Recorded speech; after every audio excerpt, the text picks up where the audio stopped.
నమస్తే, welcome to our channel. YCP అధినేత Jaganmohan Reddy YCP party పైన పట్టు కోల్పోయారా? ఎప్పుడైతే జగన్మోహన్ రెడ్డి మాది ఉపరాష్ట్రపతి అభ్యర్థి అయినటువంటి ఎన్డీఏ కూటమి అభ్యర్థి అయినటువంటి రాధాకృష్ణన్కి మా సపోర్ట్ ఉంటుందని చెప్పారో, అదే రోజు రాజ్యసభ సభ్యుడు అయినటువంటి మేడా రఘునాథ్ రెడ్డి ఖర్గే గారిని కలవడాన్ని ఏ విధంగా చూడాలి? ఇదే అంశం పైన చర్చించడానికి మనతో పాటుగా ఉన్నారు సీనియర్ జర్నలిస్ట్ డివి శ్రీనివాస్ గారు. నమస్తే సార్. నమస్తే. జగన్మోహన్ రెడ్డి ఎప్పుడైతే కూటమి అభ్యర్థి అయినటువంటి రాధాకృష్ణన్ గారికి, ఉపరాష్ట్రపతి అభ్యర్థి అయినటువంటి రాధాకృష్ణన్ గారికి మా మద్దతు ఉంటుందని చెప్పారో, అదే రోజు మేడా రఘునాథ్ రెడ్డి గారు వెళ్ళి మల్లికార్జున ఖర్గే గారిని కలవడాన్ని ఏ విధంగా చూడాలి? ఏంటి, ఒక పక్క ఎన్డీఏ అభ్యర్థికి మా సపోర్ట్ అని చెప్పి వైసీపీ చెప్తుంది, మరో పక్క రాజ్యసభ సభ్యుడు కాంగ్రెస్ నేతను కలవడాన్ని ఏ విధంగా చూడాలి? అంటే ఏంటి సార్, అసలు పార్టీలో ఏం జరుగుతుంది? జగన్మోహన్ రెడ్డిని తెలియకుండానే పార్టీ సీనియర్ నేతలు ఇలా రాజ్యసభ సభ్యులందరూ వెళ్ళి వేరే పార్టీ నాయకుల్ని కలుస్తున్నారా? ఏం జరుగుతుంది, ఏమంటారు మీరు? మేడా రఘునాథ్ రెడ్డి జగన్కి చెప్పి కలిశాడా? మల్లికార్జున ఖర్గేని చెప్పకుండా కలిశాడా? అంటే ఇప్పుడు ఒకే రోజు రెండు కీలక పరిణామాలు. ఉపరాష్ట్రపతి ఎన్నికల్లో ఎన్డీఏ అభ్యర్థి రాధాకృష్ణన్కి వైసీపీ ఎమ్మెల్యేలు ఎంపీలు ఓటేస్తారని ప్రకటించారు. మరి అదే రోజు మీ ఎంపీ వచ్చి ప్రత్యర్థి పక్షం ఇండియా కూటమి మల్లికార్జున ఖర్గేని కలవడం, పుష్పగుచ్చం ఇవ్వడం సంకేతం ఏంటి?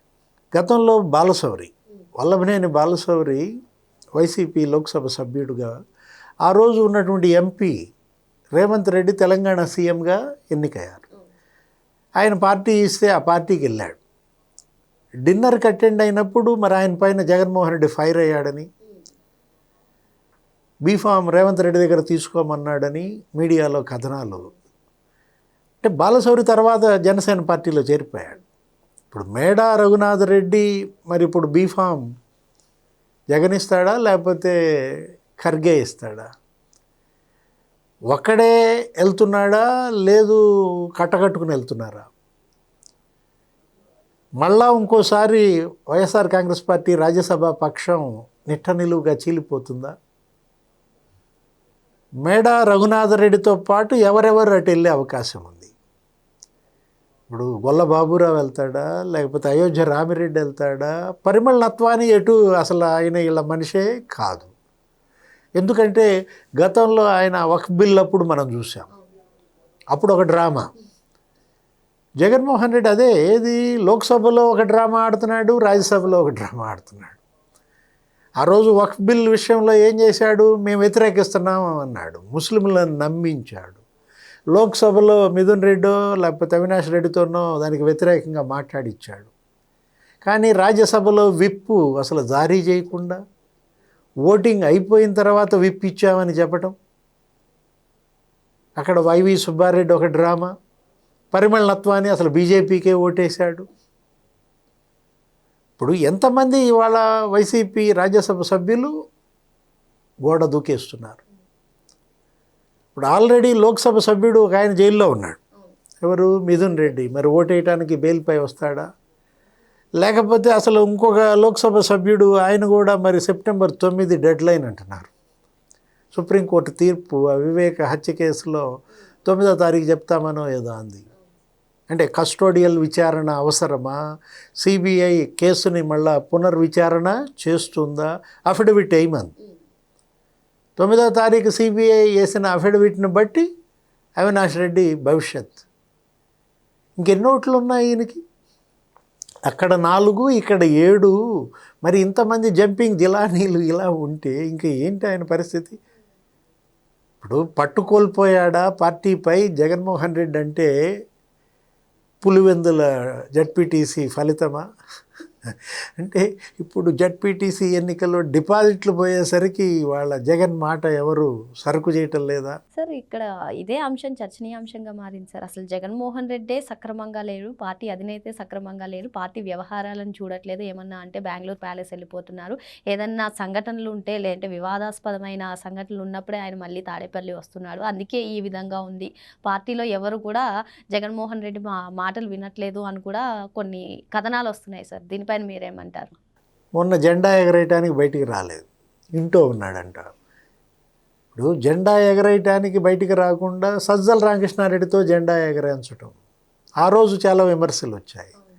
అంటే ఇప్పుడు ఒకటి జగన్మోహన్ రెడ్డి మనం తీసుకున్నట్లయితే పులివెందుల ఫలితాలు వచ్చిన తర్వాత అసలు ప్రెస్ మీట్ పెట్టలేదు.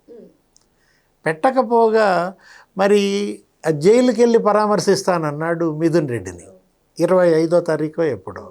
అది కాస్త రద్దు అంటున్నారు. అంటే నామోషియా?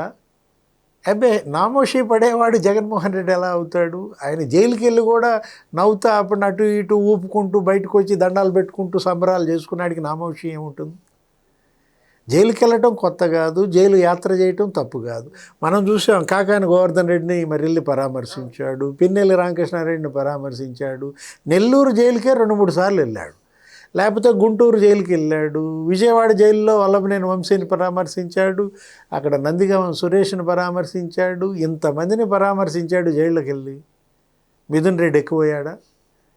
అసలు చెవిరెడ్డిని ఇంతవరకు ఎందుకని పరామర్శించలేదు? అంటే ఇప్పుడు పులివెందుల జడ్పీటీసీ పోతే ఇంత నామోషి పడుతున్నాడా?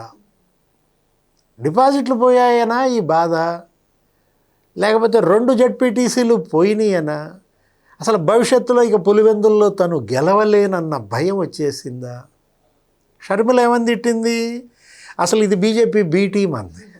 ఎప్పుడైతే రాధాకృష్ణన్ అభ్యర్థిత్వాన్ని బలపరిచారో ఈయన బీజేపీ బీ టీం అన్న షర్మిల, ఒకటి ఎన్డీఏ ఇప్పుడు చంద్రబాబు మద్దతు ఇచ్చాడంటే ఈరోజు ఆయన వెళ్ళి ఢిల్లీలో రాధాకృష్ణన్ కలిశారు, మొన్న లోకేష్ వెళ్ళి కలిశారు, పవన్ కళ్యాణ్, వాళ్ళిద్దరూ ఏది తెలుగుదేశం జనసేన ఎన్డీఏలో ఉన్నారు.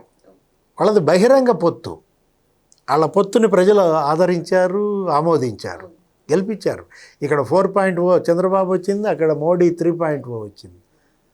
వాళ్ళ అభ్యర్థి తెలుగుదేశం అభ్యర్థి రాధాకృష్ణన్, జనసేన అభ్యర్థి రాధాకృష్ణన్ అని వాళ్ళు గర్వంగా చెప్పుకుంటారు, ఓట్లు వేసుకుంటారు.